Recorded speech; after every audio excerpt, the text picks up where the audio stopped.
येवल्याजवळ पिंपळगाव जलाल या टोलनाक्याजवळ महामार्ग पोलिसांनी चक्क ट्रक जाळून टाकल्याचा धक्कादायक प्रकार घडलाय। चालकानं पैसे न दिल्यानं पोलिसांनी ट्रक जाळल्याचा आरोप करण्यात येतोय। या ट्रकमध्ये लष्करी जवानांचं साहित्य होते अशी माहिती आहे। महामार्गावर ट्रॅप लावून पोलीस ट्रक चालकांकडून पैसे वसूल करतात असा आरोपही करण्यात आलाय। दंड वसुलीच्या नावाखाली 5,000 रुपयांची मागणी पोलिसांनी केली। ती न दिल्यामुळे पोलीस आणि चालकात वाद झाला। चालकाला मारहाण करून पोलिसांनी ट्रकच पेटवून दिल्याचा आरोप करण्यात येतोय। पुण्यात कार्यरत असलेल्या जवानाचं साहित्य पुण्यातून या ट्रकमधून पंजाबमधील भटिंडा येथे नेलं जात होतं। मेरा नाम जगतार सिंह है, पंजाब का। मैं संगरूर जिले का रहने वाला हूँ और इधर मैं मतलब कि पूना से आ रहा था बठिंडा के लिए। मेरे को आर्मी का सीओडी का सामान भरा हुआ था, गाड़ियों का सामान भरा हुआ था। तो क्या हुआ, मैं रास्ते से इधर आ रहा था तो मेरे को पुलिस वालों ने रोका। पुलिस वाले रोक के बोल रहे हैं इधर नो एंट्री है, तुम नो एंट्री में घुस गए हो, पूरे रोड पे पूरी गाड़ी जा रही है। लेकिन बोले इधर नो एंट्री है, तुम्हारा चलान होगा 30,000 का, नहीं तो हमारे को 5,000 रुपये रिश्वत दे के जाओ। और मैं उनके साथ इसी चक्कर से झगड़ पड़ा उनके साथ। मैंने उसके साथ झगड़ा किया तो उन्होंने बोला हमको तो 5,000 रुपये लेंगे, नहीं तुम्हारा 30,000 का चलान करेंगे। ठीक है, हम इधर वापस आ रहे थे और एक पुलिस वाले, मैं गाली निकालती हूँ ज्यादा पुलिस वालों को भी तुम हमारा ये कर दिया वो कर दिया। तो पुलिस वालों ने क्या किया, एक पुलिस वाला इधर खड़ा सिगरेट पी रहा था, एक पुलिस वालों ने मेरे साइड में ले जाके थप्पड़ मारा। बोला तू हल्ला कर रहा है। मैं उनको बोल रहा भी हम किस चीज के पैसे दें, तुम्हारा अपनी सैलरी से पेट नहीं भरता है क्या। तो उसने क्या किया, मेरे थप्पड़ मारा और सिगरेट पी रहा था और गाड़ी में गैस बनी हुई थी टैंकी के पास। टैंकी के पास गैस भरी थी, उसे सिगरेट पी रहा है, तभी उस गाड़ी का आग लगी पूरी। मेरी गाड़ी पूरी जल के चकनाचूर हो गई और अपना जो आर्मी का सामान था वो भी सारा जल गया। और तभी जो पुलिस वाले इधर खड़े थे वो तभी यहाँ से भाग गए, तभी इधर कोई पुलिस वाला नहीं बचा है। नहीं, आग लगने के बाद फिर भगे गाड़ी आग लगने के बाद भगे हैं। उनकी वीडियो भी बनाई मैंने, जब भाग रहे थे वो पुलिस वाले। जब मेरे पास उनकी वीडियो भी है, उनकी गाड़ी का नंबर भी है। कम से कम 6 से 7 पुलिस वाले थे। इधर दादागिरी दिखाते हैं पूरी। ड्राइवरों को कुछ नहीं समझते हैं, ड्राइवर को साइड में ले जाके थप्पड़ मारते हैं, पैसे लेते हैं। इनका बहुत ज्यादा बुरा हाल है भाई। महाराष्ट्र में इतने पैसे लेती है पुलिस, इतना पैसा लेती है कि ड्राइवरों का बुरा हाल कर दिया इन लोगों ने।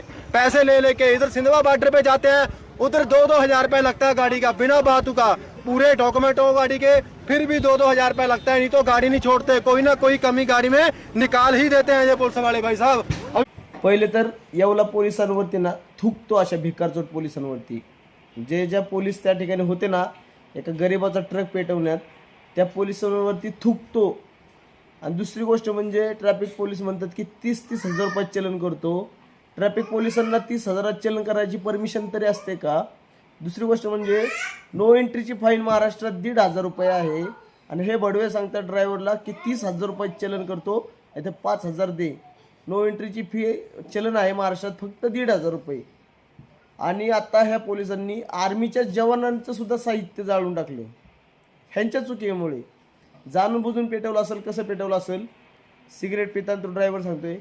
पंजाबचा ड्रायव्हर येऊन महाराष्ट्रात मराठी पत्रकार जे आहेत त्या ठिकाणी त्यांच्यासमोर सांगतोय की महाराष्ट्रात पोलीस खूप लुटतात ड्रायव्हर लोकांना। याच्यापेक्षा लाजिरवाणी गोष्ट काय असू शकते? आणि ही गोष्ट खरी आहे।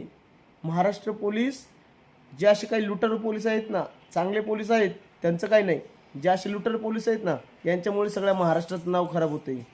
राज्याचे गृहमंत्री फडणवीस साहेब लक्ष द्या या कुत्र्यांवरती जरा। आज यांनी आर्मीच्या जवानांचा ट्रक जाळण्यात आलाय, ह्यांच्या चुकीमुळे जळला ना, तो सिगरेट पेत होता ना। आणि 1,500ची फाईन असताना हे बाहेरच्या राज्यातील गाड्यांना टार्गेट करतात। माझ्या बऱ्याच व्हिडिओमध्ये बोलतो ना मी की महाराष्ट्र पोलीस हे बाहेरच्या राज्यातील जवानांना, बाहेरच्या राज्यातील गाड्यांना टार्गेट करतात ना, त्याचं हे कारण आहे। त्यांना आपल्या महाराष्ट्रातले कायदे कानून माहीत नसतात, काय नसतात। आपल्या इथं नो एंट्रीची फाईन किती आहे? 1,500 रुपये। येवला पोलीस किती म्हणले? 30,000 रुपये।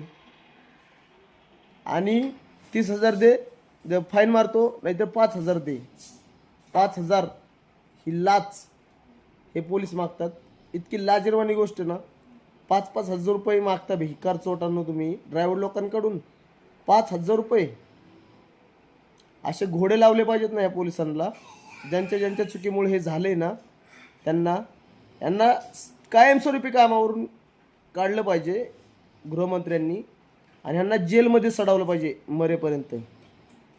आणि एखाद्या गरीबाचा तुम्ही आज ट्रक जाळून टाकण्यात आलाय आणि खरंच त्या वाघाला त्या ड्रायव्हरला हे हिंमत केली पाहिजे की मराठी लोक सगळी पाठीमागे उभा राहिलेत आणि मराठी पत्रकारांसमोर सांगतोय तो की महाराष्ट्र पोलीस खूप लुटतात ड्रायव्हर लोकांना.